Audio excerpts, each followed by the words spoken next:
We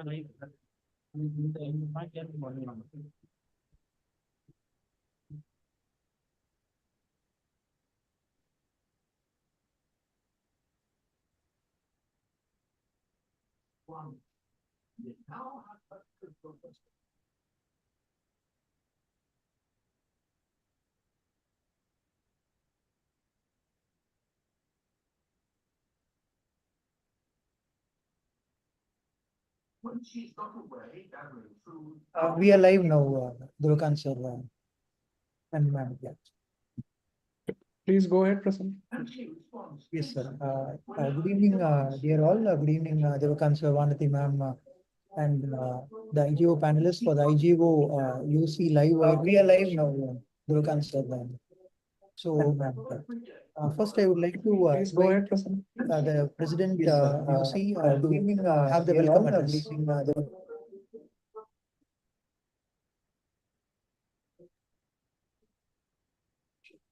I think we're getting some echoes, right? Are you there, Prasanna? Prasanna sir, you just have to pause the YouTube live, which starts on. Good evening, have the welcome address.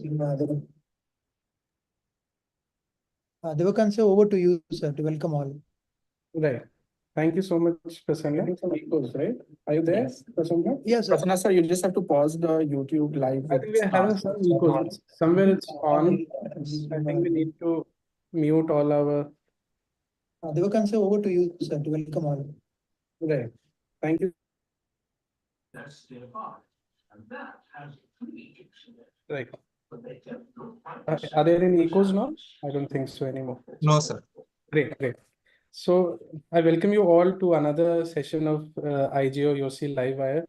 And I've been following this as a spectator for long, and very, very nice sessions that have been happening. And a big thanks to the previous team, the new team that has come in, and the leadership of Vanati ma'am for taking this forward. And I've been hearing how things have been consistent and, to the order under your leadership in this session.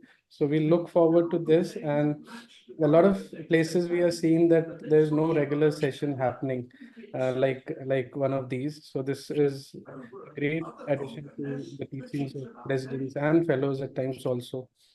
So over to Dr. Prasanna. I welcome the new team who will be doing a great job, and gratitude to the previous team and Dr. Vanati and everybody from IJO for this initiative. Thank you, ma'am. Thank you, Devakan sir. Am I audible, sir? And hope the echoes are resolved. Yes, yes, perfect. Please go ahead. Yeah. Go ahead.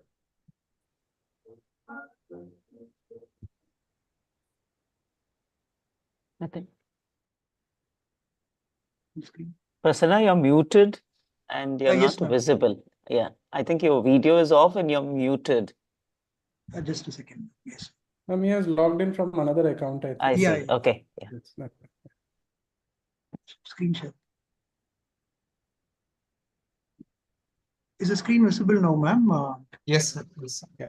Just make it full Prasanna screen. sir, it is visible. You just put it to full screen. Slideshow. Yeah. Thank you, Devakan sir and Vanati ma'am. So here we are for the IJO Live Wire Season 4.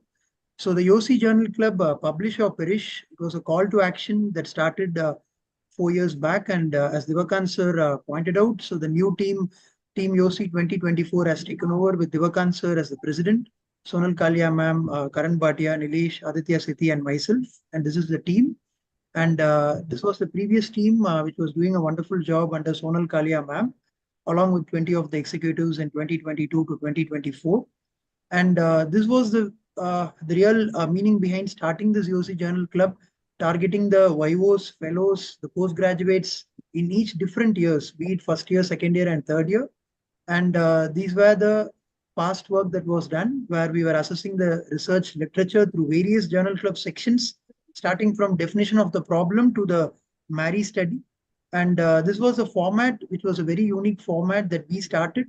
And the previous team, I would like to congratulate Nupur ma'am as well as Dr. Anujit, who is also part of the current team as well. And this is the current team sharing with me along with Naranjan Karthik, Anujit Paul, and Dr. Ayushi Agarwal. And so we sent out invitations through Google Forms, and we have had more participations through entries. And these are the Google Forms in which we have the entries in, and then we have a good star lined up today to discuss on various important pertinent aspects of publications as well as referencing. So this is again, you can see in 2021, this is in 2022, a series of events done by the previous team, again in 2023.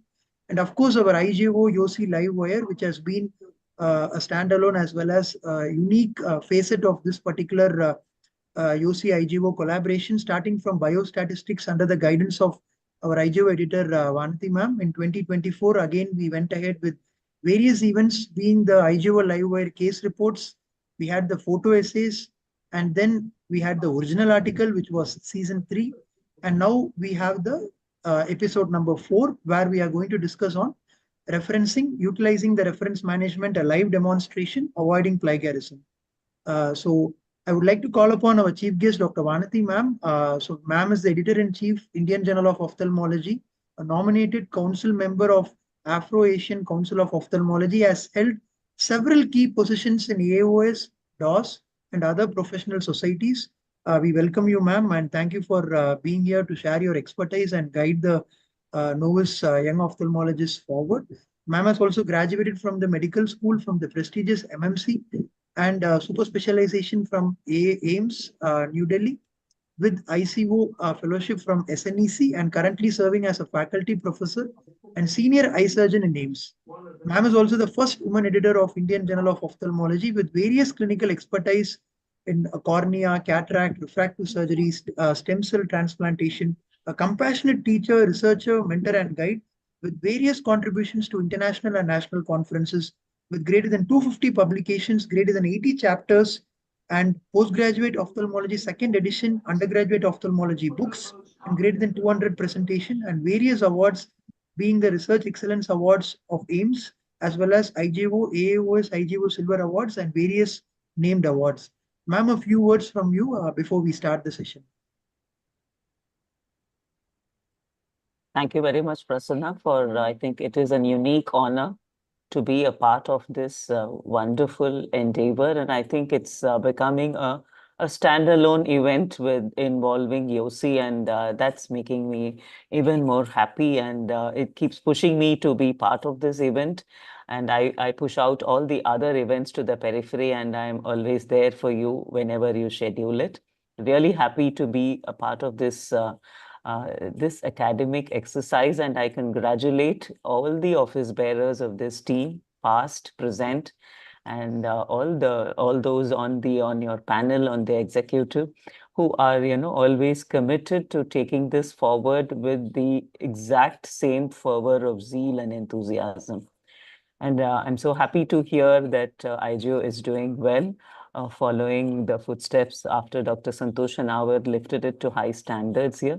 And I would like to say I'm not leading IJO, but I'm working along with a team, which is fantastic. I just happen to be their face. I take the beatings as well as the praises. And I'm blessed with having one of the best academic minds in the country, which works with me very closely. And that includes Shweta. And I'm happy to have Shweta with us here today. And we also have Vinay, and we had Rohan in the earlier portals, and Swati. Each of them are stalwarts in their own way in their field of expertise here, along with their immense experience in research writing here. So today you will enjoy the research experience of Dr. Shweta. She's from Shankar Nethralaya. She is the associate editor, one of the associate editors working along with me, or I work along with them. And it's a fantastic journey. And I think for me, it's a still continuous learning on the job. There's so many things which have refined me as a better research person. So there is no end to learning research methodology and research writing. And the more you involve yourself, the indulgence becomes higher, and the enthusiasm and the joy becomes greater.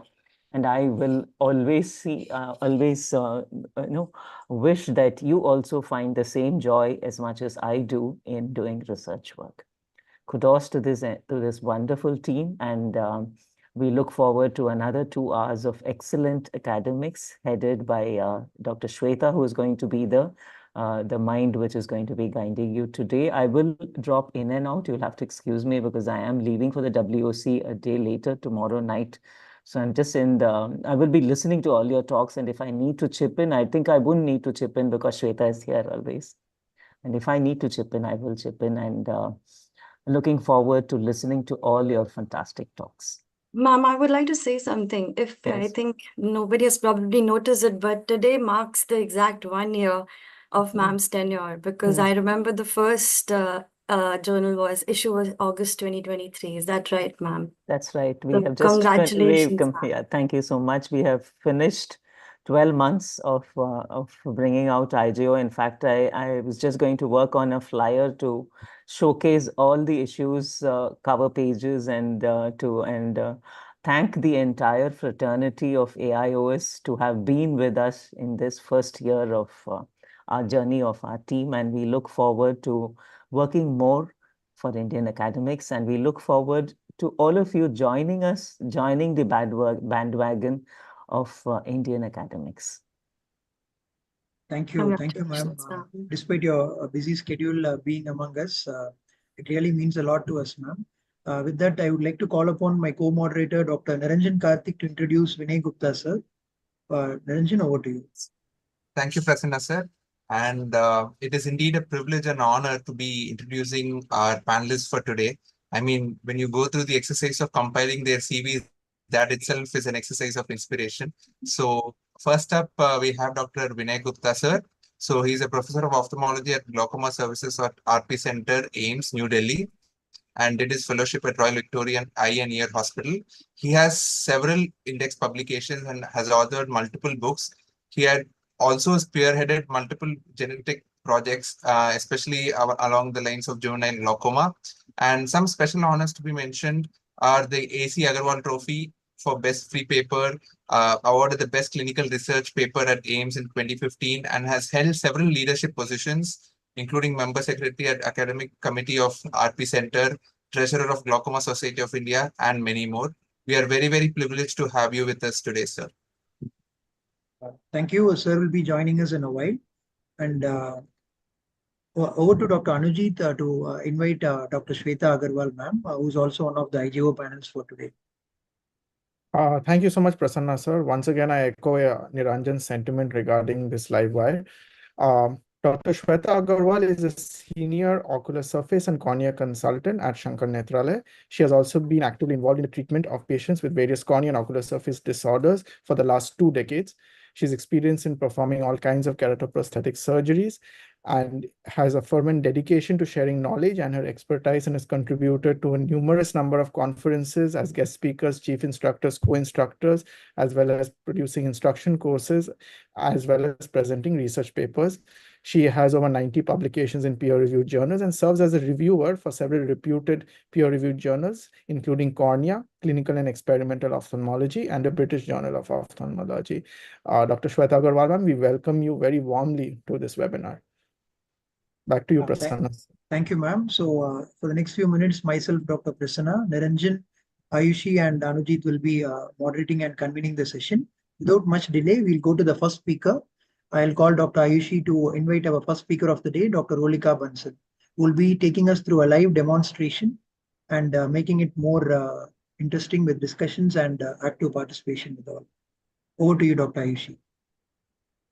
Thank you, Dr. Prasanna. It is indeed a pleasure to introduce Dr. Rolika, who has done her MS from KLE, Belgavi, Karnataka, and has finished her fellowship in ocular oncology and oculoplasty under the mentorship of Dr. Santosh Honawar from CFS Hyderabad, and then pursued her ocular oncology fellowship at Wills Eye Hospital, Philadelphia, under the mentorship of Dr. Carol Shields. She is currently a fellow in ophthalmic plastic and reconstructive surgery at Shilley Eye Institute, San Diego. She has won over 55 awards in ophthalmology, including being a travel grant winner for ISOO, WOC, APAO, ICMR grants. She has over 56 research projects through her credits, and which also includes 52 publications and 5 book chapters. Additionally, she has attended and presented research work at various national and international conferences. Welcome, Rolika. Thank you so much, Ayushi, and thank you everyone for the wonderful session. I think it has been organized very well and the perfect talks for the day. And I'll be happy to share my screen. Just a second. So, is my screen visible? Yes, Dr. Yeah, Rolika. yes, Rolika. Okay, perfect. So thank you everyone for the invite to this session. And we will be talking about a very interesting topic. So you see how the background looks like really old and gold, right? So how it has moved on and the times have changed and how we need to know the importance of utilizing the reference management softwares. I will just be trying my best to, introduce this little concept to for you all because I think it's very important in today's world when you're trying to do a lot of research in general.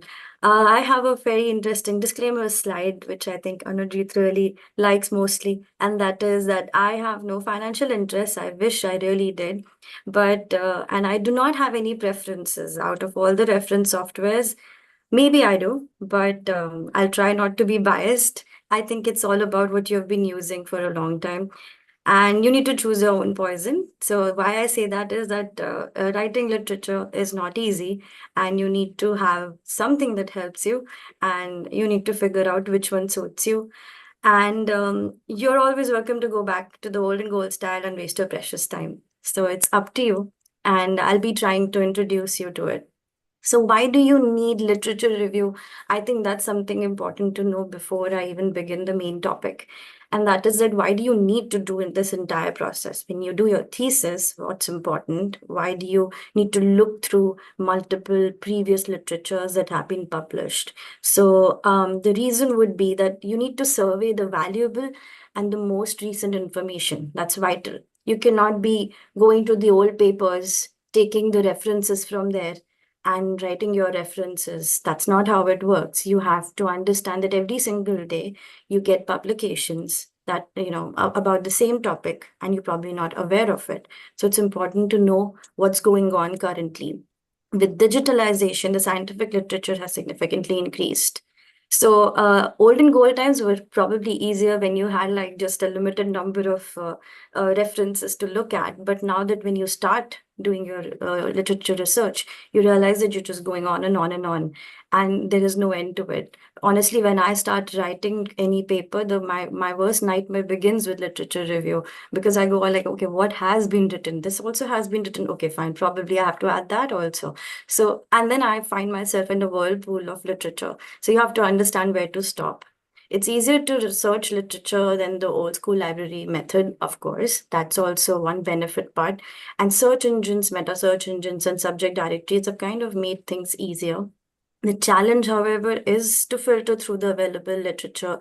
And remember, this is something which I would like to tell you. There are multiple research engines, many. But it's important for us to understand that one single research tool will lead to loss of 70% relevant citations. So it's okay to go through multiple research engines before you get into your final literature review.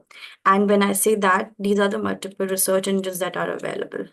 Right, so there is PubMed, ERIC. There is I would say if you do a combination of PubMed, Science Direct, Scopus, and Google Scholar, you have your final literature review with you. But now coming to the topic, why do you need reference management softwares? And before I begin, I would like to ask Dr. Prasanna, sir, are you Yes. there? Yeah, Hi. yes. So can you just like recall the days when you had to do your thesis? Like I just wanted to ask you that I'm sure that when you were writing it, one day your guide would have been like, oh, you have missed a reference, which is like out of your 200 references, maybe it was probably the 124th reference that you had to change. Can you please tell me what happened from 125 to 200? Yeah. So thank you, Rolika, for this very pertinent and practical scenario. So when I started, I was doing it the manual way. Even during my protocol writing, when we had to get the ethics committee approval, right? So if any references had to change in between, what I was doing when I started was I used to take a printout of that paper. And then after taking a printout, I'll be manually doing it. Like if, for example, if the 23rd reference was removed, then 24 will become 23, right? So Right. wherever 24 was, I used to be doing it as 24 is becoming 23.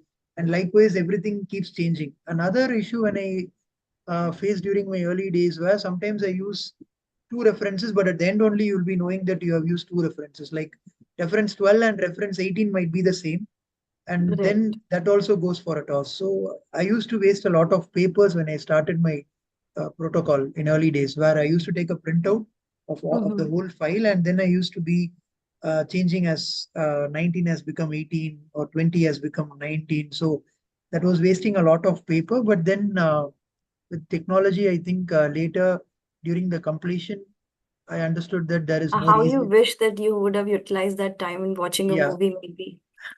Yeah, I Right. do agree. Yes, very true. I would say time and a lot of papers were being wasted on that. And it was more manual rather than more technological. Yes. Right. And I do agree with Prasanna, sir. It's not just something which was a time waste, but that was the time, that was the way it was done earlier. And that's okay. How we have evolved, how times have changed, things have evolved, and we need to move forward as well. And what Prasanna sir highlighted is probably even till the year I joined my MS, even before that, every single person was doing the thesis the same way. So it was the introduction of reference management softwares probably just 6 to 8 years back when times have changed. And let's see how. So what is the need for reference management softwares? Most important is time is precious. I've been very deeply taught that time is something which you have to utilize in the most organized manner. And organized research is mandatory and important. You should categorize your citations. Like this is something which I'll walk you through of how, like, say, for example, you have certain citations on SICS, you have certain citations on FACO, and now you need a particular FACO citation. So how will you go through it? Like you need to organize them. You cannot go through like 400 citations and look for one particular citation that you had marked earlier. You need to back up your references. All this effort put in with digitalization, it can vanish any day. So it's important to back up and it should have a long-term benefit and it's less cumbersome once understood. Even till now, I know my mentors do not use Zotero because it's easier for them to follow the things that they have learned, and that's okay. But once it's understood, it's easier to go forward. And I would say that reference management softwares that are available would be EndNote, RefWorks, Mendeley, Zotero, ReadCube Papers, Skywheel, Paperpile, Cite This For Me. There are many softwares. And as I said, choose your poison. It's about what software you find most user-friendly. It's not about what Prasanna uses, what Rolika uses, what Ayushi uses. So everybody has a different approach. So you must choose your favorites. I'll just briefly tell you about few reference management softwares. EndNote, it is basically a tool made out of global collaboration, and it was one of the first few to come up. And RefWorks is the other one, which was basically a research solutions team at ProQuest, which had made it. And Mendeley, I know many of my colleagues which like Mendeley a lot. And it's a free reference management software. It automatically generates a bibliography, and I'll show you how. I personally prefer using Zotero. It's probably because it's the only thing that I started with, and it was created by George Mason University. And I mean, these are the brief ideas that you have about Zotero. I'm not going to read this slide for you. I'll come to the important part. So when you begin with Zotero, what happens when you have Zotero on your mind? Simply go to the website, type on Google Zotero free download, and that's the page that it takes you to. Simply, you'll have to download this software. It comes, it's very user-friendly, gets done in a second. But the most important part is this. I don't think more than just the Zotero, you need to have the plugin for your Zotero software. If you don't have this, then it's kind of a waste till then. And it's not just for Chrome. You need to have the plugin you can have it for Safari and you can have a Microsoft Edge and a Firefox as well. So this is the preparation for the software. You've downloaded the software and the plugin, and now that you begin. The moment you do all of this, you shut down your computer, switch it back again, and it takes you to this page, right? This is where we all start writing it. So you find Zotero right there, right? So automatically it builds in and it adds Zotero to your tabs up top. You don't have to do anything, but there is a problem with it sometimes. It doesn't add automatically in certain computers. Even in mine, it did not. Simply to have to do one thing, go to YouTube, go search for a video, how to add Zotero tab on Word document. It walks you through an entire process, and you can switch off and switch on, and then it will come back again. Because if you don't have this, you won't be able to proceed further, right? Now, let's walk you through this part. When you have your plugin, this is my Google Chrome corner, the right up top corner, and it shows you the, hold on, this is the small plugin which comes in, is the small Z that you can see, and that's the Zotero plugin. Right, now let me walk you through this video, and I'll go with the pace of the video. For example, if I search retinoblastoma intravenous chemotherapy, I get, say, 226 results over here on PubMed, right? So I'm on the PubMed page when I'm doing my literature review. Now, what's important is for me to save the important citations. Now, for example, when I'm writing a paper, I saw one particular line which has been taken up from the first paper that you can see over here, right? When I say line, remember you are taking information. You're not copying a line, right? So I'm talking about, say, a particular statement has been said across or put across in this one paper up top. Now, what goes on? Now, can you see my screen, right? It's moving. So this is the first citation when we click on, right? When you click on a citation, you on a PubMed search, you go on this paper, this page, and you click on the Zotero icon over there. It shows you the My Library, and you can simply categorize your citations. This is how I have categorized my citations. And then you go to, say, retinoblastoma, and you click Done. That's all you have to do. Now, this particular page stores this citation to your Zotero. So it's there in your Zotero, and let's see how that works.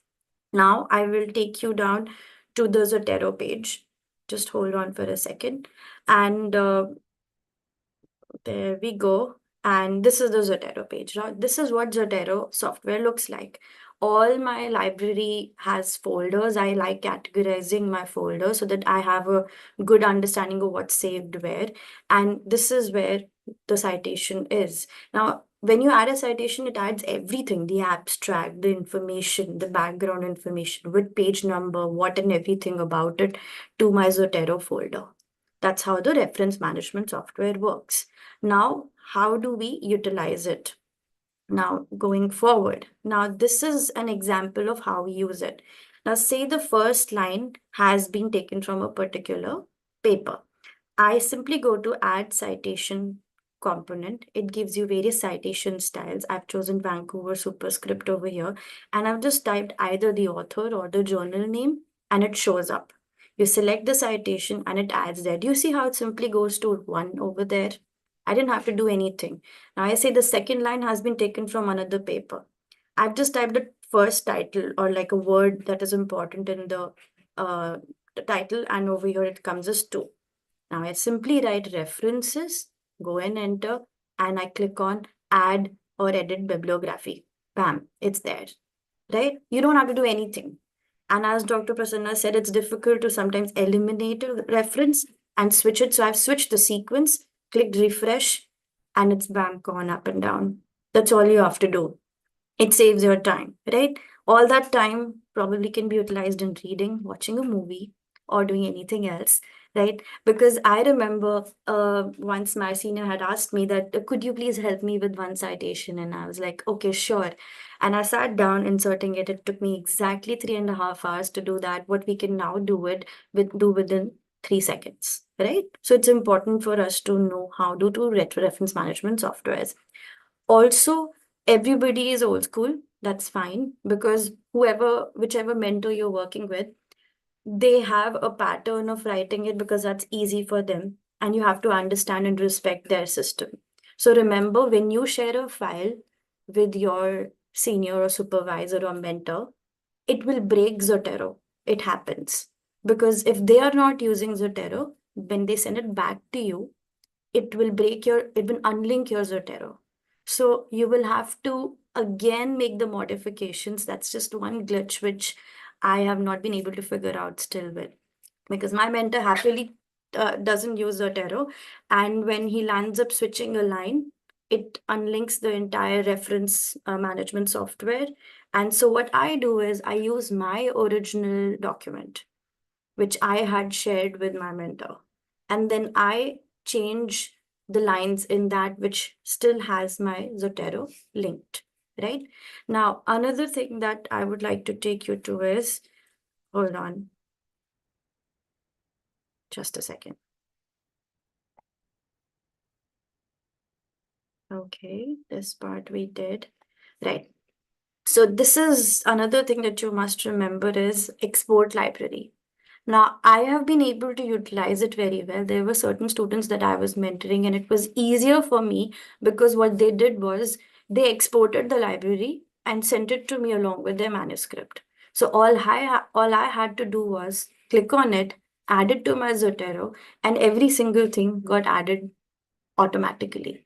So whatever references that they had used came to me in a folder, and they are saved separately. Now, whenever I am making a change in their manuscript, it will still be linked. So if the mentors understand how Zotero works, it's just nothing.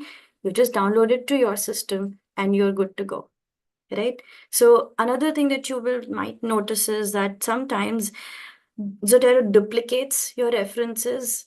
This is an error which I face, but that's okay. It will still give you one reference software that one citation that you will be using. The good part is, even if you have duplicated entries in your Zotero, it will still take it as one single citation in your manuscript. You don't have like it going multiple times in your in your document. So literature has a broad extent and a multilateral addiction. Choosing the most user-friendly software is a personal preference. Reference management software save time and make it 100 times easier to change and arrange the sequence citations. Categorizations and backup of citations is highly advisable. Organize your research, organize your mind, organize your life. It makes it easier. And it's okay to make a change. It's okay to get out of the old system and step into a new one. And if not, that's also okay.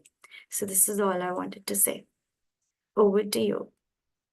Thank you. Thank you, Dr. Rolika, for this wonderful sharing a wonderful journey and how a neophyte should approach referencing management. I would like to call upon Shweta ma'am to give your comments on this, ma'am. Over to you. I think, Rolika, it was a very, very beautiful presentation. And in fact, as you rightly said, a lot of us oldies, if I don't want to call that myself, but yes, it's been a learning experience. And I have very recently started using the reference tool managers. And I can swear on the change that it really makes, especially if you're writing review articles, if you're writing theses where you have hundreds of references. If you're writing a short case report where you have 5 or 10, you can still manage. But if you have anything beyond 25, 30, and as you rightly said, one reference you change, and then you just sit and change the entire thing. And the glitch that I think you were talking about, Zotero, exists with all of them, whether it is EndNote or Mendeley, because I believe that, if the mentor or the co-author does not have it, when you're writing in a group, then that glitch always is there. So what the best is if everybody works on the same reference tool. So before you start, if you have a group article that you're working on, then probably you can have a discussion as to which tool manager everybody's comfortable with. If not, then what we usually prefer is the person who's the boss and who's the most comfortable with the reference tool takes care of the referencing. and the others can just add and send it so that it doesn't break. But Right. I think you've put it up really well. Reference tool manager. I think it's just the hitch or just the tight inertia or inhibition that you have. Once anybody starts using it, I'm sure everybody will fall in love with it. Right. And I do As agree far as that, I think Zotero and Mendeley both are free, I believe, right? Is EndNote yes, also free? I I believe, don't think so. No, Is ma'am. it? No, I ma'am, it's believe not not. free. Yeah. No, no, EndNote is not free, right? And I think what you tried to say is that it's correct, ma'am. The first author who has written the paper should have the entire paper, and ideally, every co-author should just have track changes over there and not change in the manuscript because it breaks the entire thing. It's easier for anybody to make changes that way. It's a highly recommended suggestion. Only use track changes. It's a lot of work. So, I mean, when the seniors send it, probably they don't realize it, but the junior is probably just looking at it, be like, okay, which line do I trace? There are times when I've had to add two papers side by side on the screen. I'm like tracing each and every word. So it's easier to, and it's not about old, it's about how everybody has been comfortable with. You all have learned a particular way, and that's okay. We should accept that particular way as well. But I really think that this is something that is the way forward. And in fact, it's been there for quite some time now. So it's something that I would really appreciate, everybody to just go and explore over a period of time. And there, as you rightly picked out, there are a lot of videos available on YouTube which will guide you through absolutely every step that you need to. It's Right. just that you need to start. So thank you so ma'am. much, Rolika. It Thank was you, a ma'am. great talk. Thank you so much. Thank you. Thank you, ma'am, for adding your inputs. Sir, if I may, Yeah. I'll Yes, ask. yes, Dr. Sir. Yeah. Hi, I just wanted to ask if I'm writing a review article and I assign different parts of the article to different co-authors. All of them Okay. end up using the same reference software, say Zotero. Okay. So how do I compile all the citations, all the references at the end? Okay. So I have two parts to say to it. First of all, it's a personal choice, but I would never break parts of a review article. I feel honestly it should go in the same flow by the same author. It's my choice in general because I feel that when you write different parts of different article by different people, when you combine it, it's patchwork of language. You can actually make out the difference that this part is written by somebody else, this part is written by somebody else. So the first author actually should combine the ideas and write the article themselves. But if you have different citations written in different parts, and when you're combining it, if the same software has been used, the moment you copy paste all the segments, and if you have those Zotero exported PDF files, exported files with you, then the moment you hit refresh, it will align it. You don't have to do anything. So it might just say 1, 2, 3, 4, 1, 2, 3, 4, 1, 2, 3, 4, like in different segments. But when you combine it and you hit refresh, it will become 1 to 12 automatically. But Thank you. I make the suggestion, it will make your life easier. Don't write different parts of the same article by anybody else. I know people who write introduction separately and methodology separately. You will see a difference. You can actually tell when I'm reviewing an article from any journal, I can actually tell that it has been written differently. So it does not reflect well. It's your choice to make. Thank you. Thank you. Most welcome. Anujit, you wanted to add something? Here, the only point I think that he was trying to say, if I got it right, was a review article. I think what you're talking about is the original article. So Sorry? I think what he was trying to talk about was a review article. So if you are writing a review article, you usually have, if I got it right, I think you were talking about the original article and he's talking about the review. Both, Or- ma'am. Even I was giving the example of the original article with introduction and methodology. But if you have a review article, you will have different segments written. Like if you say, for example, if I'm writing a review article on retinoblastoma, you will have intraarterial chemotherapy written by say Roleka. Ayushi is writing intravenous chemotherapy. But when you combine both the things, the languages are different. How I write it in my English or how Ayushi writes in her English. When you combine them, the reviewer can actually notice the difference. So what I say is that let everybody write their segments, but the first author should actually purify Combine it it to together. common language. Yeah. I'll just add a small point regarding Zotero. So I'm an ardent user of Mendeley, and one reason why I shifted to Mendeley from Zotero was because it has an inbuilt browser which you can access. So Okay. what I usually do is I do the same thing that Rolika does, but with Mendeley. And following that, I open Mendeley itself, and you can open the entire article from its inbuilt browser. And then I do my searching and referencing within Mendeley, and I pick out what I want, because otherwise you have to look at the Right. PDF separately and then look at the Word document separately. So for those who are interested, this is also one easy way to go about it. I just had the same problem that Rolika mentioned initially with Zotero, and I just pulled the plug on it and went to Mendeley. But both are, I feel, both are excellent softwares for So what that they're. makes me old now. Thank you. Thank you, Rolika. And thank you, Shweta ma'am. We'll move on to the second speaker of the day. I would like to call upon Niranjan to invite our second speaker, Dr. YOSI Banerjee. Thank you, sir. Is my just share my screen? Yeah, 1 second. I've Okay. shared it, Niranjan. Yeah. Okay, sir.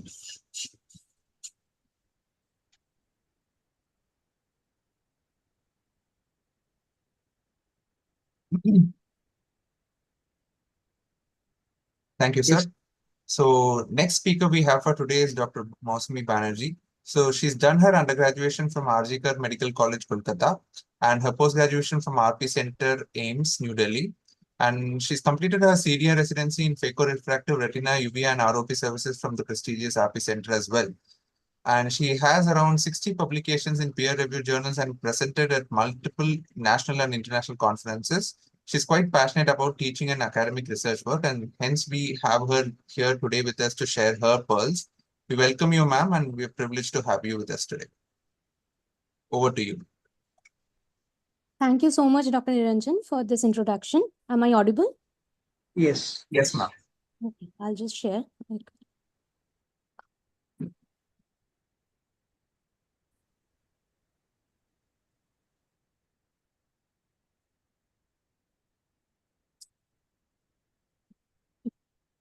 Is my screen audible? Is my screen visible? Yes. Yes. Please Yes. go ahead. So good evening, everybody. First of all, thank you, the whole YOSI team, and special thanks to Dr. Prasanna sir for inviting me for this topic.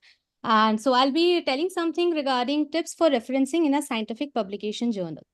So before I start my presentation, I would just like to say that I've been doing academic scientific research work since last 6 years. And whenever I've motivated my juniors, my residents, the first and foremost thing they ask me is, "Ma'am, start kahan se karna hai?" So where do we start? So I think that is the most important thing which we have to tackle. Now, so first of all, I would like to ask, why do we write a paper? So there are some haves and want. So why do we have to write a paper, and why do we want to write a paper? So there's never any fun when we have to do something. So however, we have to write a paper sometimes because we have to fulfill some academic and funding requirements. For juniors, we have to do the thesis for our academic degrees. For career advancement, because a strong CV will lead to better opportunities. However, sometimes we can't want to write a paper. So I always say that writing a paper is almost similar to personal journaling, only it's known as scientific journaling, because it will enhance expression in terms of scientific thinking as well as personal development. It also gives a clarification of thoughts because you are writing your ideas, which will help you to structure your thoughts logically, and you can clearly express it. Most importantly, it will encourage you for rigorous documentation because you have an intent to document every clinical finding in a better way. So it actually makes you a better clinician as well.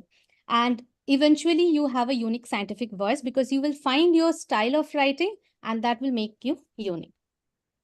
So in a nutshell, you can organize your complex scientific ideas by writing a paper, articulate those thoughts, and then lead to personal growth and creativity within the scientific process. So now let's come to the rationale behind references. So I always say that references are like the researcher's supporting crew. So it will not only, it backs up your ideas, but also shows that you have done your homework properly, right? So first of all, you need to write references because to avoid plagiarism. Because you have to acknowledge the authors who have come up with the original ideas, and therefore it will avoid intellectual dishonesty. Secondly, it also gives credibility and academic integrity to your work because it shows that your work is built on a foundation of existing knowledge. It will strengthen the arguments and conclusions which you are making in the paper and enables verification because if you have written some data, then it will allow the researchers to trace back to the original information. And it shows that you have done a thorough research because it will show that you are aware of the key studies and debates in that field.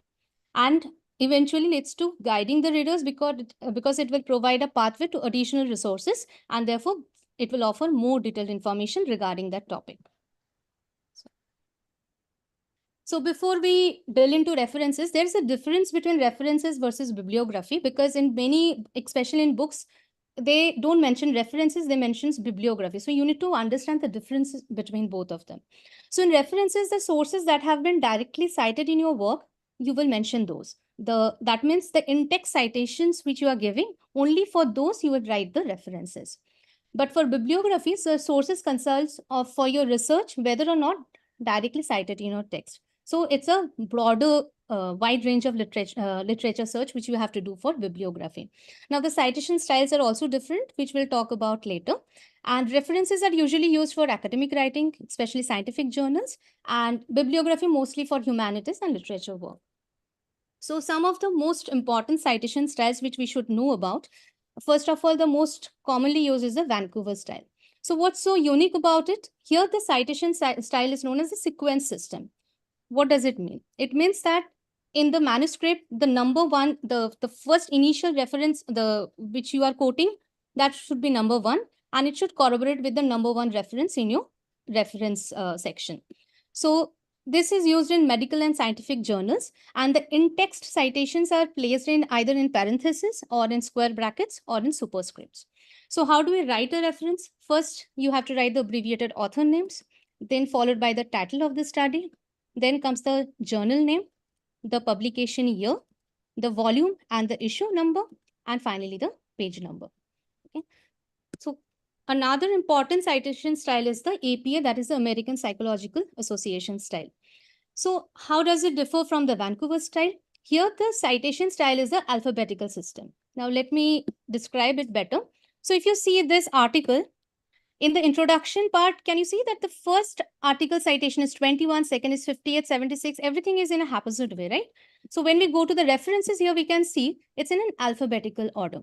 So the references are cited first, initially all the authors starting with the alphabet A are mentioned, then B, C, and so on and so forth. So this is in an alphabetical order. So this is usually used in social sciences, psychology, but in scientific journals also sometimes they prefer this. And how is it different? The referencing style here, after the author names, the publication year is mentioned, followed by the title of the study, the journal name, and then the volume and issue and the page number. So before you start writing a manuscript, the first and foremost thing you should do is you have to go to the author section and information for author. For any journal, whenever you are thinking about writing a paper, that is the first and foremost thing which should be done. So let's come to the reference section of Indian Journal of Ophthalmology, which has beautifully described what all things are necessary to write a reference, right? So here the IJO reference style is based on the NLM, that is the National Library of Medicine in Index Medicus, that is similar to that of the Vancouver style. Here the references should be numbered, that is the sequence system, and not in the alphabetical order. And here the in-text citations should be in Arabic numerals, in superscript with square brackets after the punctuation marks. The titles of the journal should be abbreviated, like Indian Journal of Ophthalmology is written as Indian J Ophthalmol, according to the style which is used in Index Medicus. However, if you are writing you are citing some non-index journal, then you have to write the complete name. If you are sharing some information from manuscripts which are submitted but not accepted, then you have to mention unpublished observation with written permission from the source. One more important thing is when you are writing a reference which comprises of more than 6 authors, for IJO, you have to first mention the first 6 authors' name followed by et al. But it differs for different journals. Some journals require 4 authors, so you have to thoroughly go through it before writing the references. For books and chapters, the citation style is a little different. Here, first we have to write the author's name, followed by the title of the book, then the edition, and the publisher name, followed by the year of publication. So now coming to the tips for referencing in a scientific journal. Why do we need to have a very well-framed referencing? Because it should be precise and it should be adhering to the guidelines. And why is it required? Because then it will show that our work is credible and also accessible to a vast scientific community. So first and foremost important thing is follow the journal style. So you have to adhere to the style and you have to have a consistency in the citation style. It should not be varying from one citation to the other. Second important thing is use reliable sources. Always prefer citing primary sources over secondary sources. What do you mean by that? Primary sources will be original articles, data, over secondary sources like review articles or any personal opinion. Those things will be considered as secondary sources. And also avoid unreliable sources, which means that non-peer-reviewed journals should be avoided as much as possible. Appropriate citation is important. That is in-text citation at appropriate points and avoid over-citation. Let me explain it further. So if you see it here, whenever any data is mentioned, you have to quote the reference. It's very important because that shows that your work is credible. The credibility of your work will be proved by this. Similarly, here, whenever you are mentioning some author's work, you should mention the immediately after that, you have to mention the in-text citation. Next important point is reference management software, which has been beautifully already explained by Dr. Rolika. So these tools like Zotero, Mendeley, EndNote, this always helps you to, which will help you in automatically updating your reference, and it also saves time. And ensure the accuracy. Even if you're using a management software, I personally believe that you need to once cross-check it before you finally upload it. And correctly formatted citations should be uploaded. Now, whenever you are handling multiple authors, then always see after how many authors' name the et al. Has to be provided based on the journal's requirement. Now, another important thing is always avoid excessive self-citation, because it is not good for the reviewers. Don't take it in a better way, in a proper way, and have transparency. If you have any conflict of interest, always disclose it.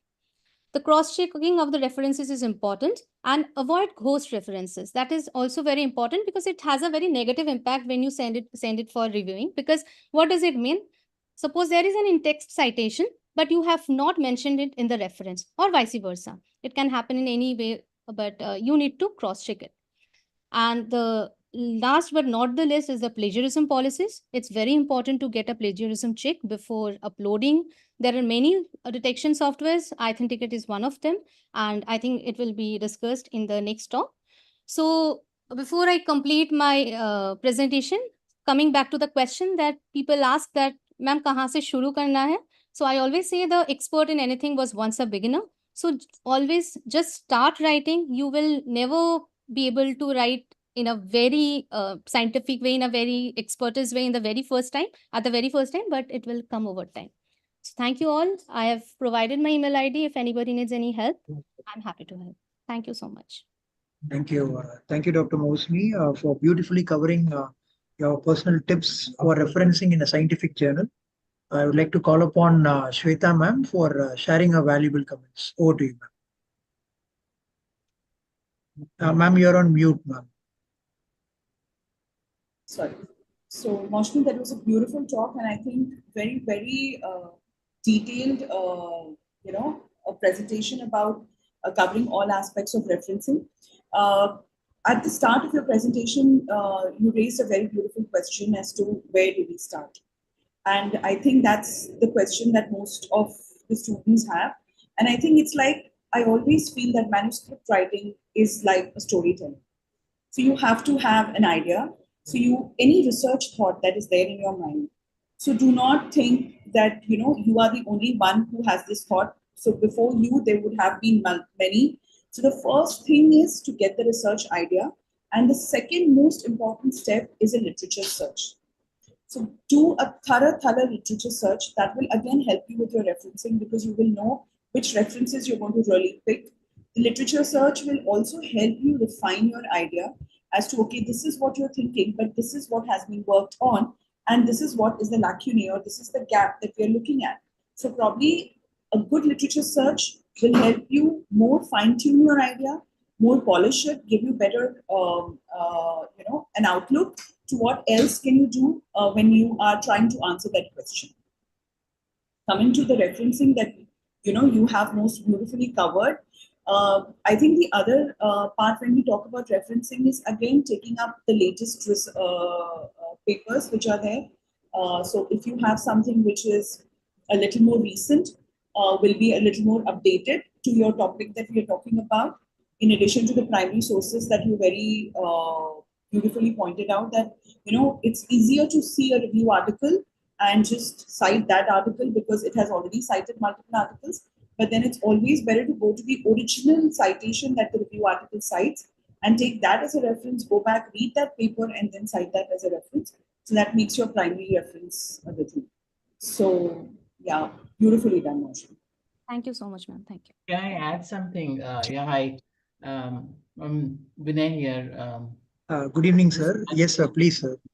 One question from Rolika to Rolika and Moshmi is that I don't know whether you covered this the way by which you can choose the journal that you are submitting your paper to. So is there a way by which I have never used Zotero, but I just wanted to know if in Zotero there is a way by which you can click the name of the journal, and then the references will come automatically based upon the style of that journal.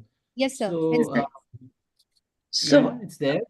you want to go ahead, Moshe? Moshe? I've primarily used EndNote. Yeah, so I've used EndNote, and EndNote beautifully allows you to choose the journal style, and all the references then come according to the journal style. But maybe for the residents, you could just tell them how to choose the journal style when you're doing the Zotero. Right. So I think I mean, it would be great if at all the softwares link the journal style per se, but most of the journals, they have reference styles like Vancouver style or AMA edition 11. These styles are the ones which they standardly follow, and there are lesser than the number of journals. So what the software does is that instead of having listed the journals per se, they have the types of styles written. So when you click on any once you start your citation, it asks you which format do you want to write it in, and then it links all your references in that format. But I have noticed one glitch is that you still have to change them.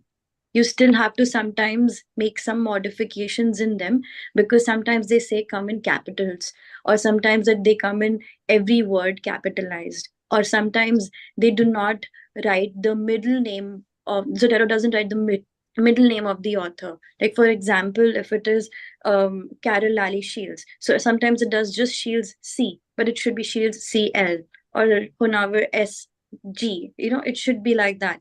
So your middle name should be spelled out as well.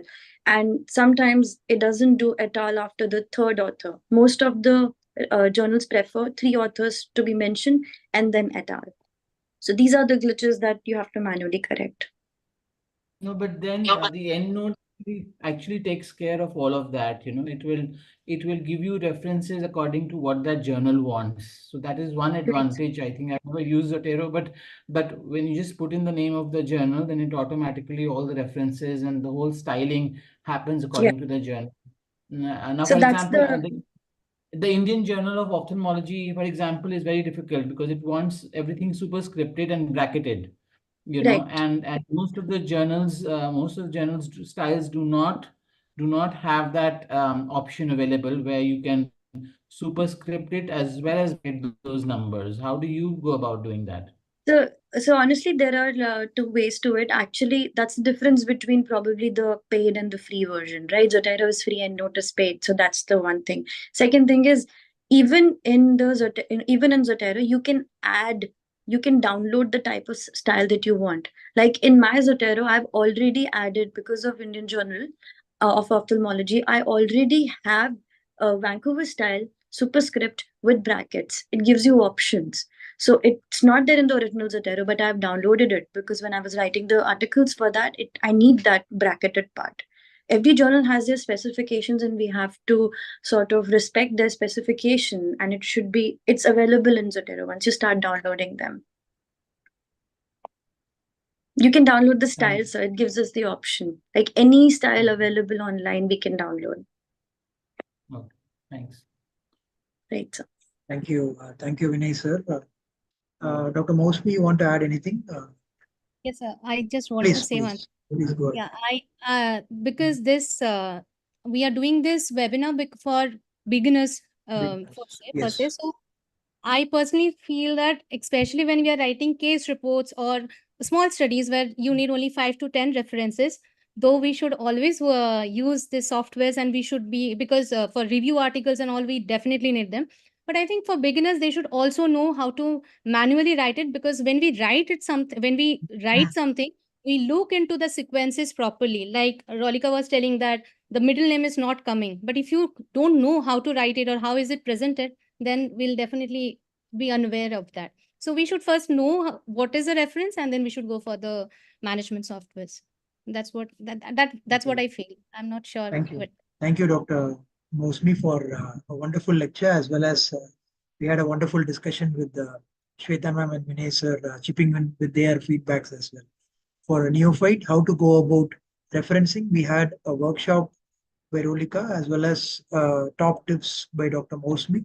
So moving on to the last Can I part just add one more Yes, person? I'm sorry to take your time here, but this No is issues, something which please. I find is consistently appearing across everybody's manuscript, be it a veteran in research writing or be it a novice. I find many of them do not know what it means when I say an issue number, when I say a volume number, and according to the reference style required for IJO, they do not need to give the issue number. They only need to give the volume number, and the name of the month and the date, the DOI, the PMID do not need to figure in the references. And this is consistently a mistake for which I have to keep sending it back. It's okay if it's just 5 or 8 references, but then when you have 40 or 50 references, especially in original articles or in review articles, that's when the pagination staff is going to bring in a lot of errors when you are submitting something with a lot of errors. So every time I'll have to get it sent back, and believe me, even experienced authors do not understand. When I say remove the issue number, I've had several instances from all the 40 references, they would have removed the volume number of the article. Then again, I'll have to see it and send it back, and this causes, a voluminous delay of 1 to 2 weeks for every time the article is going back and forth and it's coming back to me, and when I'm seeing it in the final stage, it does become very annoying, both for the editor, for the assistant editors who are looking at it, as also for the authors who are doing it, because they would find it, why is the editor frivolously sending it back to me again and again, because they're ignorant of this fact. So it's so important not to, when you're going into the nitty-gritties and the advanced phases of reference writing, this is something very, very simple and basic. And as rightly pointed out by all the speakers here, one should know what a reference should really contain, what are the parts of the reference, and what need to be present and what should not be present when they are submitting. Thank you so much. Thank you. Thank you, ma'am, for sharing your valuable insights for young ophthalmologists. I think people listening to this, it will really help them in formatting their references in the right way going forward. So moving on to the last part of the talk today regarding plagiarism. So I would like to call upon Dr. Anujit to invite the next speaker, Dr. Arshi Singh. Thank you, Dr. Prasanna. Can we have Dr. Arshi Singh's slide? Yes. Yes. So Dr. Arshi Singh completed her MBBS from AIIMS New Delhi, followed by her DNB from the LV Prasad Eye Institute, followed by her FICO, her senior residency in glaucoma service from the Guru Nanak Eye Center, Maulana Azhar Medical College. She is an assistant editor of the Delhi Journal of Ophthalmology and currently working as a senior research associate at the Guru Nanak Eye Center, Maulana Azhar Medical College, and has several peer-reviewed publications in national and international journals, presented in multiple conferences, and holds a passion for music and reading. With that, I welcome Dr. Arshi Singh. Dr. Arshi, you can share your screen. Over to you, Dr. Arshi, to talk on avoiding plagiarism and the art of paraphrasing.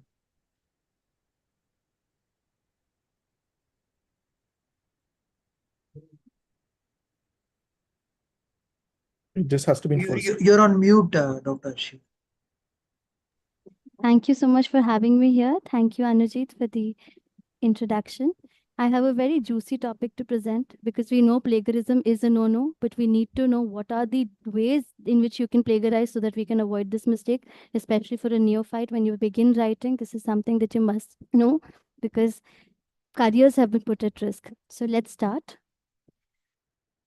Can you see my slides? Yes, All Arshi, right. you can see. All right. So plagiarism actually came from a Greek word which means kidnapper.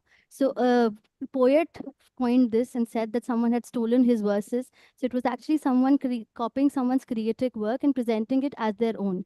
This is different from a copyright infringement because a copyright infringement means that it is guided, it is bound by the copyright law. However, this concerns published or unpublished ideas or work. This is gross research misconduct. This degrades the medical literature, and this is also a crime in academia. The Committee for Publication Ethics actually gave a code about how we should deal with people who plagiarize, which can actually include instigating reports to the medical council, refusal to accept further publication, and also a retraction of their study. So there are the newer journals actually have tools inbuilt to detect plagiarism. So this should be a deterrent for most. But however, we should also know that this actually is a career ender. These are a few famous people who lost their careers because of plagiarism. This university dean had to resign because they detected plagiarism in his speech. He copied something from a famous Indian author.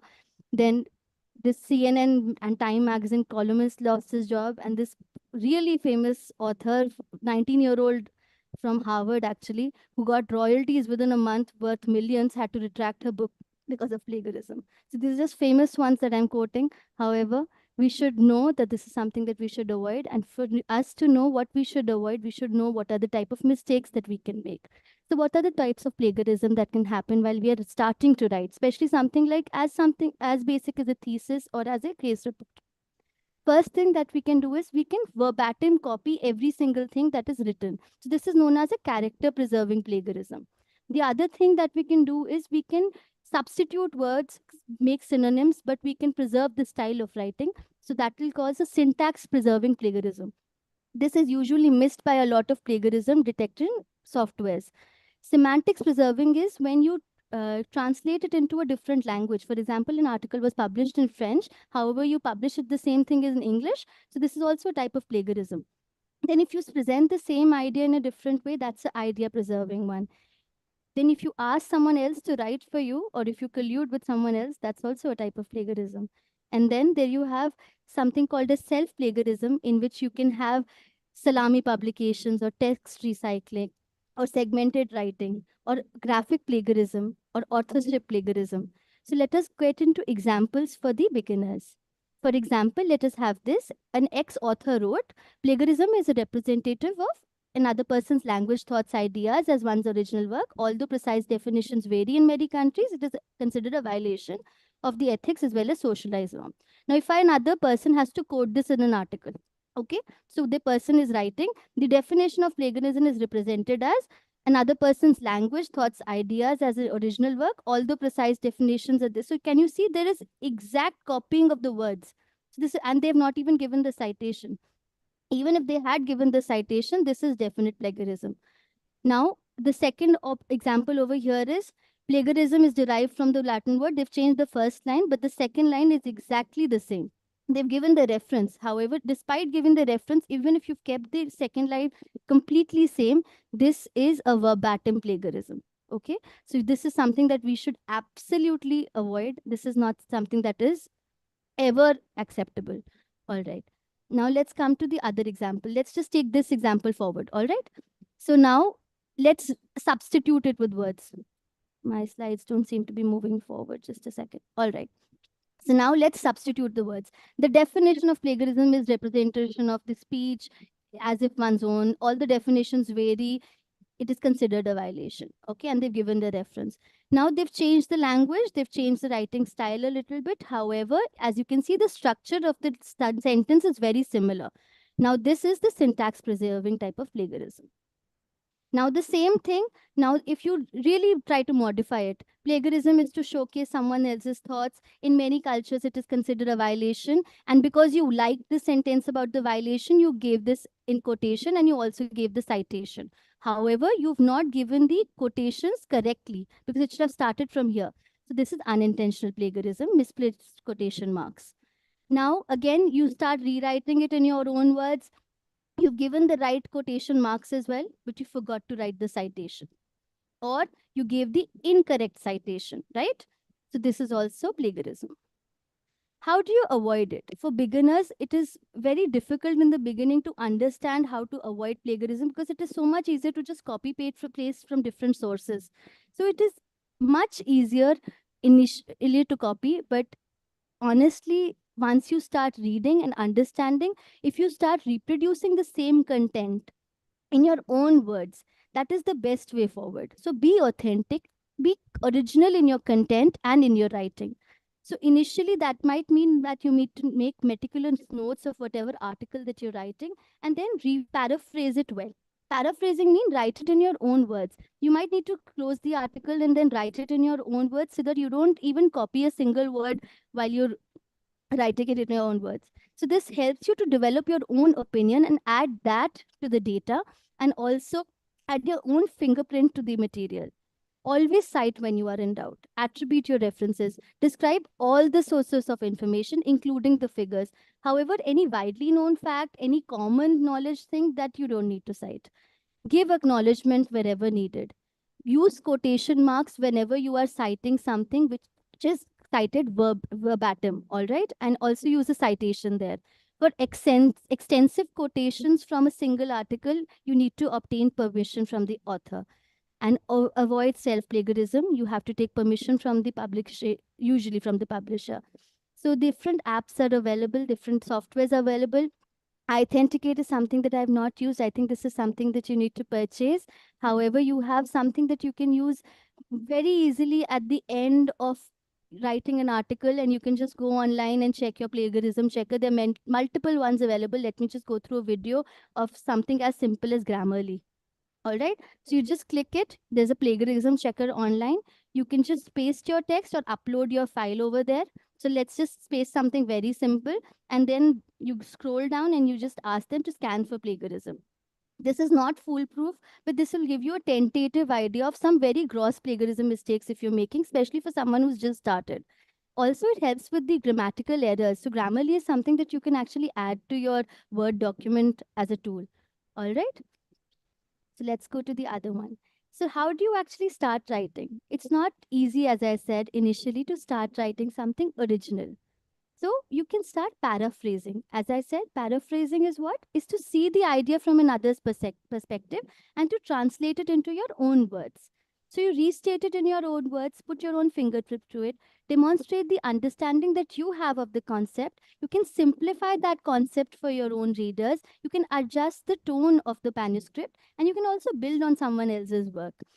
This is different from summarizing because the volume of the data might not be reduced in this. Also, you can mix it with direct quotes. like I just told you, and you can use tools for this as well. Paraphrasing also, you have tools that are available. Okay, this is something that I found online that was something fun. So put the text in your own words, avoid copying, rearrange the similar text, and ask yourself in the end whether you've included all the important points. So how is the best way to paraphrase? Okay, let's just start from the very beginning. Like you have an article and you want to cite it in your thesis manuscript with your review of literature. So read it a couple of times, understand what they're trying to tell you, and then rewrite the summary of it or what you've understood from it, the main points in your own words. Target the key information only. That is all that you need to portray, and that is all that you need to add into your text. Break down the complex sentences into smaller ones, or if there are multiple smaller sentences, you can combine them into a single sentence. If you don't have any idea about how to start writing, if you want to just start by using synonyms and mixing and matching, then just take the sentence from the article, start at a different point. For example, start at the middle, restructure the entire sentence, change the passive voice into active or vice versa, use synonyms. However, I would actually say avoid this because it causes a lot of patch writing. But this is something that you can start with in the initial phase. As you grow with your writing skills, you will start writing original content as well.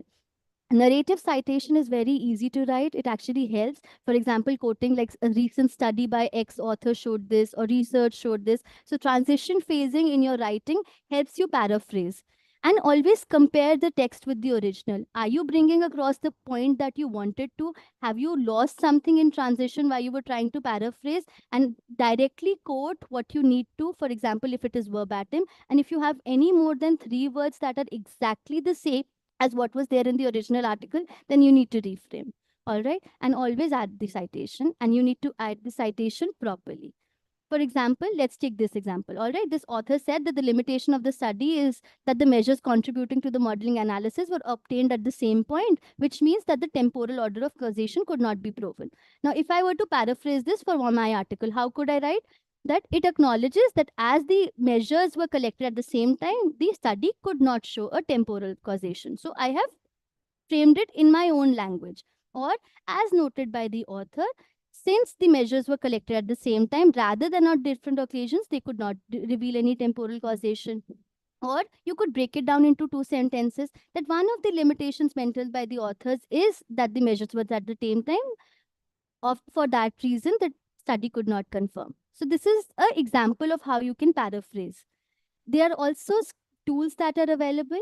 I'll just take you through this. There are multiple tools that are available free. I have not used them much in my own writing, but you can start with this as well if you want to, if you're having a lot of difficulty. For example, this is something that you have that you want to paraphrase. This is an original text article. You make sure that you have the original text citation also there because you will need to cite this later. So you use this paraphrasing too. For example, here we are using scribber.com. You just go on Google and just search it, copy and paste it, and just text, say paraphrase, and this is how it writes it for you. This might not be grammatically correct, so you will have to go through it again, but this is something that you can start with.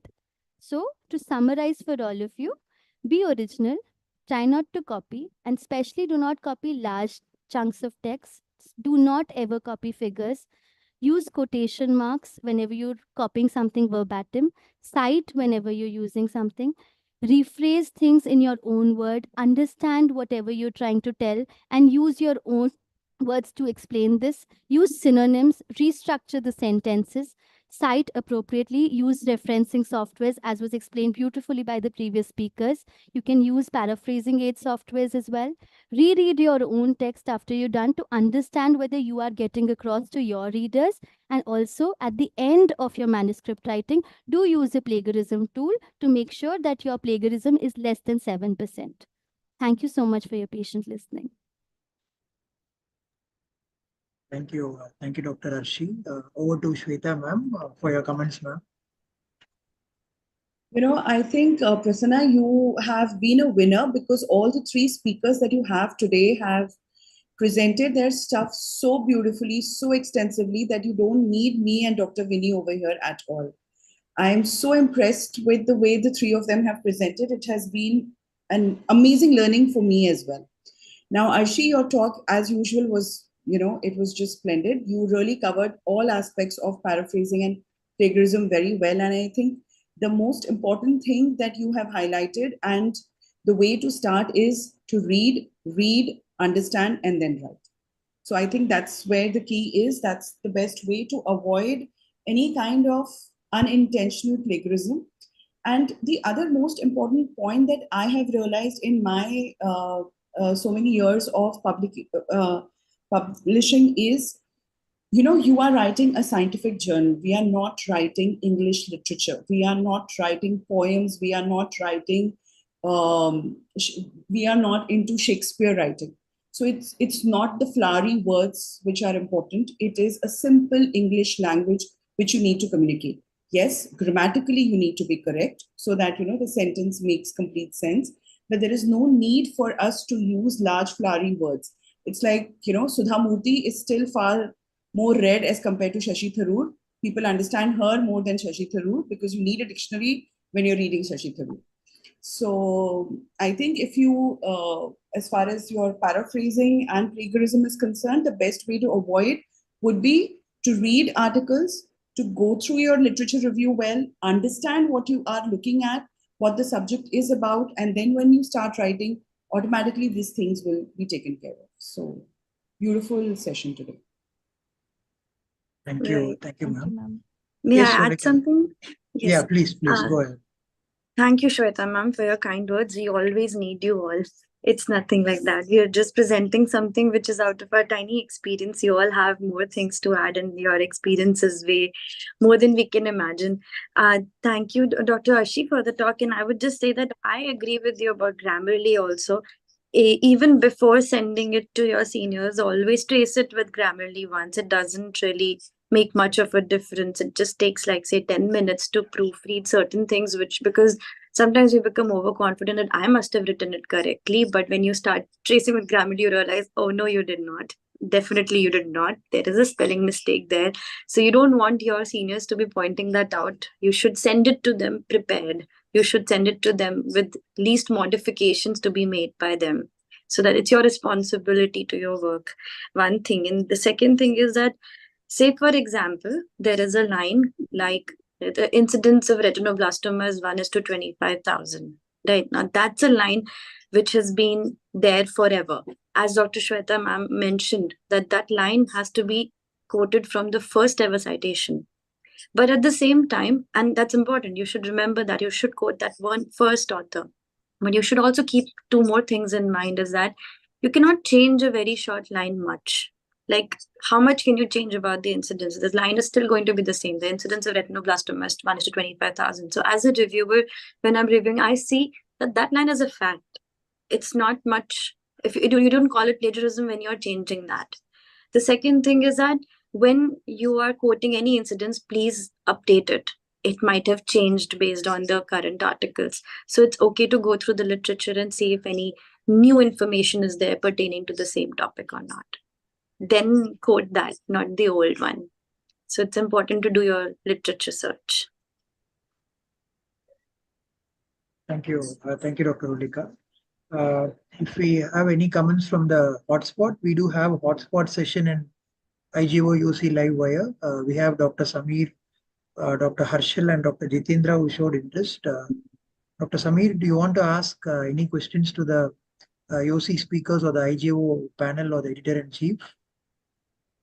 No questions, sir. Great talk. I've used Grammarly personally, and the premium version, I think it's paid, costs around 12 or 13,000 per year, but I think it's definitely worth it. Dr. Asher, Dr. Jitendra, any doubts or any questions that you wanted to ask regarding the three topics that we covered today? Sir, good evening, and came from Gujarat, and very happy Independence Day in advance to all the people, and thank you for the opportunity, sir, and all the governing council. Actually, I'm coming in for the OT, but I did attend all the lectures, and sir, it was like very great.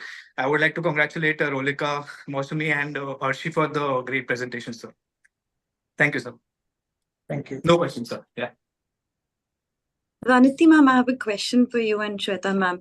What would you say about, I know that the AI issues are definitely a problem.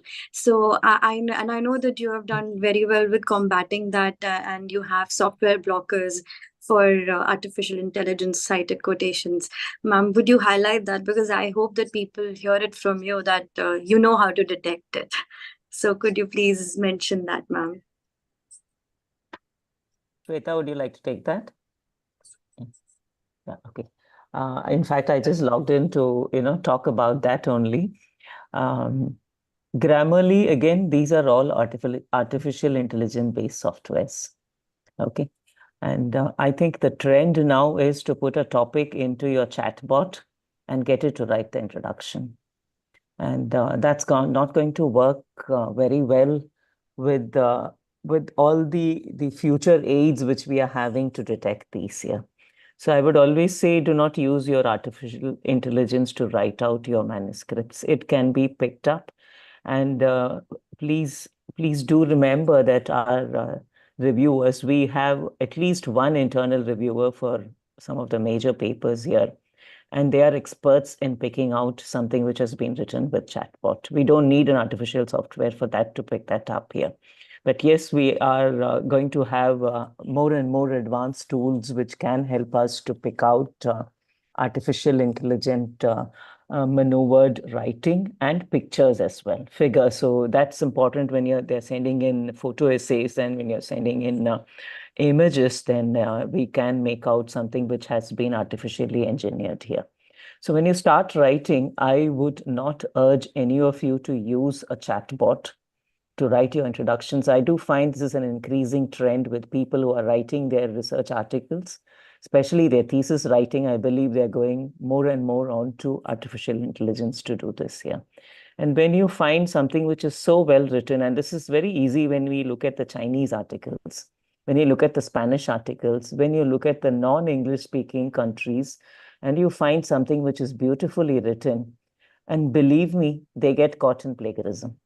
So there is a plagiarism check which runs in for everything, because your artificial intelligence does not run a plagiarism check. And again, Grammarly, the free version, the plagiarism check is very lenient. It does not pick up a major part of it. Something when it picks up 7% would actually be something close to, say, 17% or 15% here. So the paid version gives you a more thorough scrutiny compared to the free versions which are downloadable and available here. So the best way is, I should not feel I need to run my writing through a software. You know it well because you have written it. You know where you've copy pasted. I hate that word copy paste here. If you're copy pasting, then you're not you're not actually putting your research into writing. You're actually putting somebody else's research into your writing. That's the moral of the story here. So what you want to say, and I really love the way which, I don't know, Shweta expressed it. I think we are on the same frequency line here. Writing is storytelling. Scientific research writing is storytelling. And when you are telling your story or your experience in your research to your audience, you enjoy it so much that you don't need to plagiarize it. You don't need to, and I again agree with what Shweta said, you're not writing an English essay to win you a scholarship. You're writing simple English so that people understand it so well. And you're just getting across to the audience what you have in your mind, what you actually did, what you observed, what you found is true, and what you found is not true from your work. And I really believe when I finish writing a paper, I should not feel the need to run it through a plagiarism software. That is how we elevate our standards in research writing.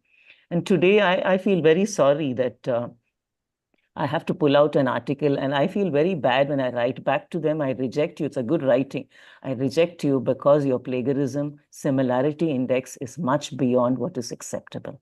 Then I know that, you copied most of it and you've been intelligent enough to change most of it, but then probably the scrutiny was far beyond what you expected. So we were able to still pull you out. So the bottom line is, please don't copy paste writings. Please read, understand, and learn to write in your own words. Once you do that, you will not need to look at a plagiarism software. Right, ma'am. Ma'am, I agree with you, and I would like to just highlight you're right about what you just said, because recently I was reviewing an article and I could see the language coming from an AI software. It Yes. writes it like that. It Yes. underscores, and these are typical Absolutely. words that softwares use. You can Yes. actually it. Mm. You can use softwares just to channelize if you've written it finally, it's everything is okay or not. Grammarly is to assess grammar. That's it. Yes. Nothing Yes. else. But you should not use it for writing anything. And also, it gives you wrong facts. Because I have Absolutely. actually done a comparative study where it's like, you write a phrase and you try to ask AI to write it, it will give you wrong information. So don't believe it. It's not correct. The journal is going to catch it, might as well catch it yourself early. And I think now we are still, as far as the artificial intelligence is concerned, it is still in a very, very juvenile stage to really help you in medical writing.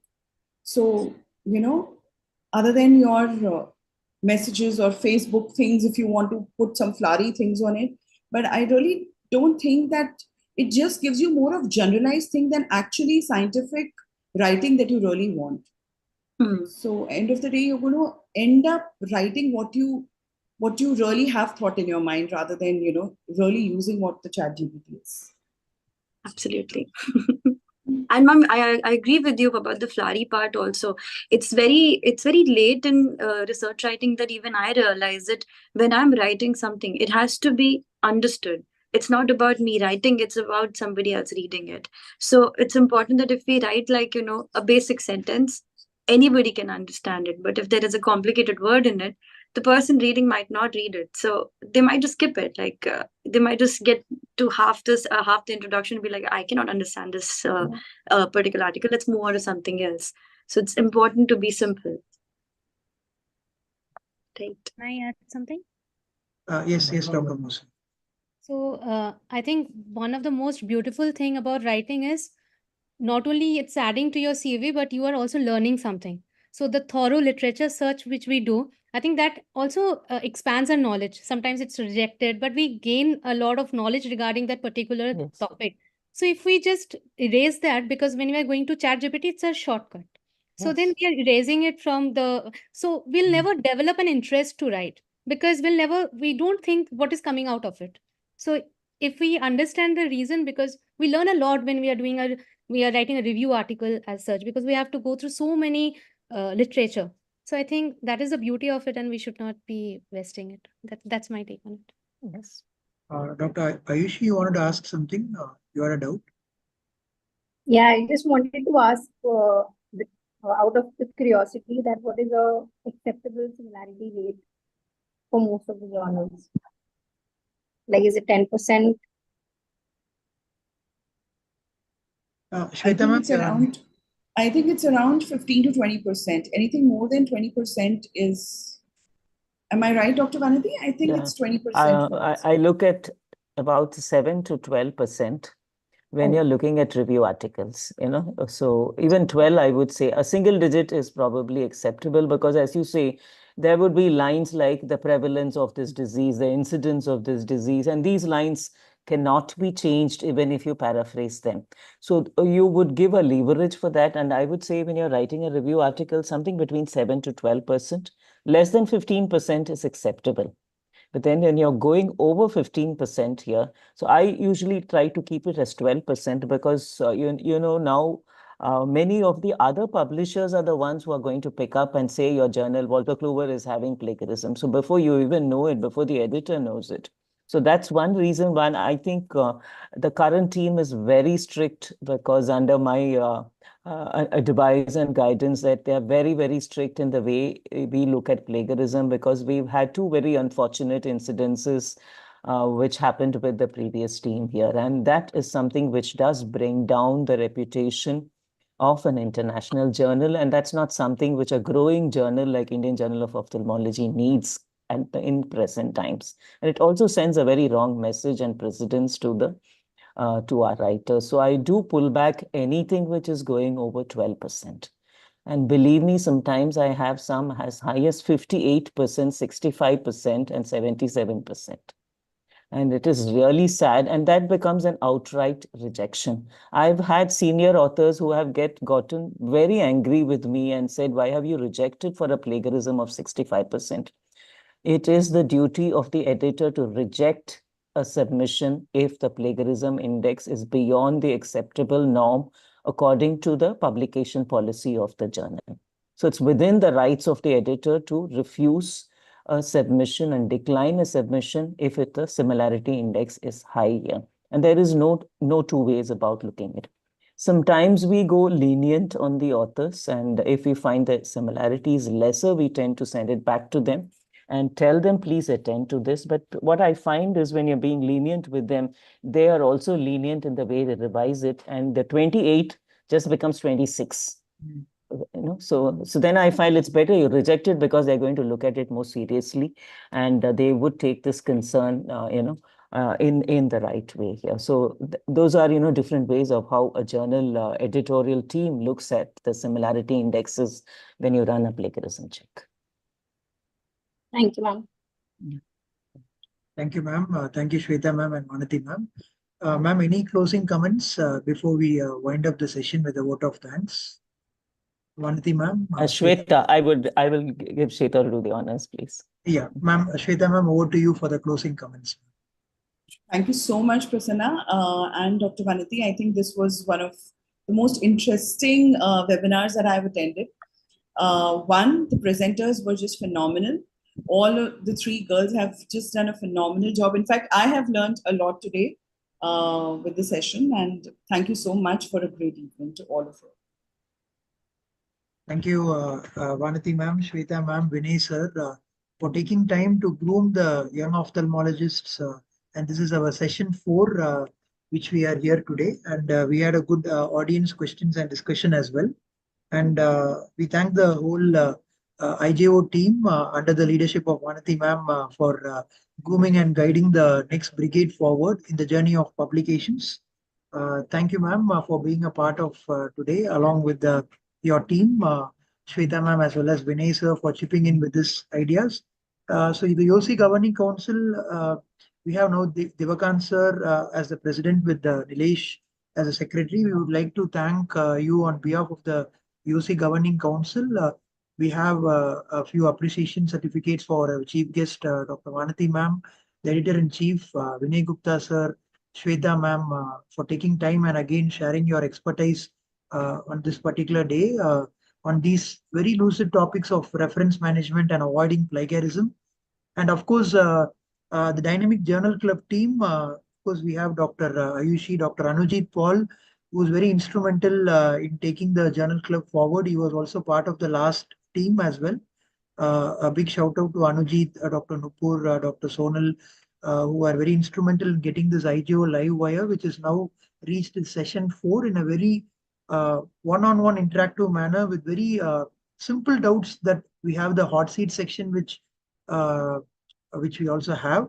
Dr. Mausmi Banerjee, Dr. Rolika, and again Dr. Arshi Singh, as Shweta ma'am beautifully covered, that all the three had a wonderful topics, and we all learned a lot. And I think it's all going to help the young ophthalmologists as well as the people seeing going forward. We also like to thank Dr. Jitendra, Dr. Harshal Sahare, and Dr. Samir, who was on the hot seat with your questions to the panel as well as to the speakers.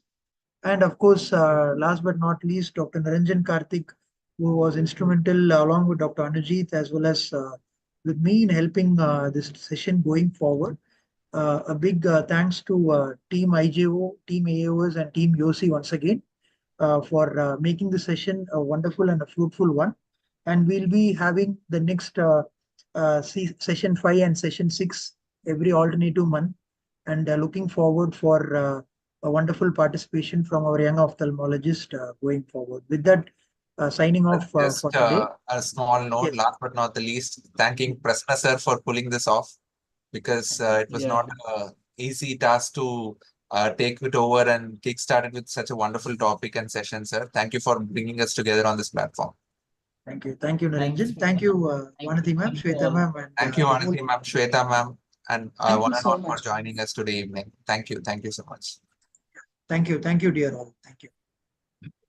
Good night.